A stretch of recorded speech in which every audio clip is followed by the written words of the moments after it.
This is for each child lost in bleakness and violence, because they never saw their father. Those that roamed from one foster home to the next because of neglect and addictions, abuse and hard truths that ended up being more screwed up than fiction. My father left me when I was 5, and he was violent with my mom at times. He was bipolar, but also quite soulful, despite horrible and ignoble crimes by his own father. It's a dark story. My grandfather was so soulless that hell is quite a glorious place in comparison. I would have slaughtered and buried him long ago if that was possible. But it was not, so the horrors persisted till he died from suicide, possibly from remorse for what he did, but probably not, because he didn't give a shit about what we thought. He was gory and monstrous like genocidal conquerors. All that I'm trying to offer with this story is some background to why my father acted so foully. It's not an excuse for his actions, truly. I grasp that it's vile, but he never wished for any ill upon either my mom or myself. He actually tried his best living in hells not to be violent and wretched. Mental illness is demented to deal with when you have no medicine or pills, and there's no need for chemicals, but we're missing the medicine men to reveal this. When your brain is insane and you have no natural sedatives to heal it, how do you cope?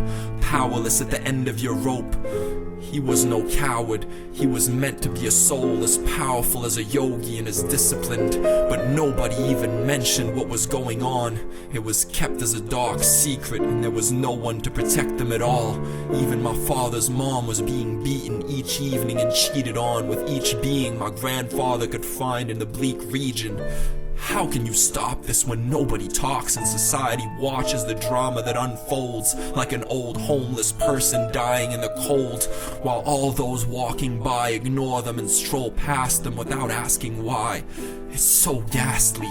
We all know that a lot happens behind closed doors, but nobody asks, nobody bothers. We're all blinded because it's always awkward to mind these problems and try to solve them or report them. It's a lot easier to fall on our knees and pray to God to relieve all of these degrading horrors and believe that He's the only one who solves them. Like the story of the man dying in a frosty storm who prays to God to save him. Then Inuits walk by and offer him a safe haven. But he's racist, and so he keeps waiting for God, and eventually dies in the process, because he forgot that we're all gods and goddesses, and we have to support each other to solve problems. We have to talk about them and acknowledge the source of these doubtfully authored shouts and horrible violence. It is not with silence that we fought and conquered them before. All of this is to say, if your father was not there in the process of raising you from baby to teenager, it's possible that he may have had his own problems too, and didn't want you to suffer from them. He may have been irresponsible too, and maybe he wasn't meant to be a father at the moment.